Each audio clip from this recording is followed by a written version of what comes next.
ببین با من چیکار کردی؟ چه صافت آشغال. اقبال پا قشنگه. خدا تعالی اسمش گوشم هم نخورده. پا قشنگه رو پیدا کرده. فقط میخوام کمکم کنید ببینم خودشه یا نه. که پاقورازه آورده اینجا. 5 سال صبح تا شب تو خواب و بیداری دارم با چیز بسته دست میکشم. ماشین چه خبره؟ چیز خاصی نه؟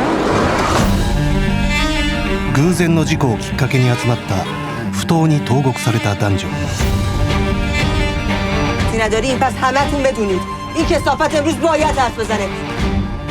ببین ما قاتل نیستیم. قرار نیست مثل اونا باشیم. その復讐は果たされるのか حالا میخوای چیکار کنی؟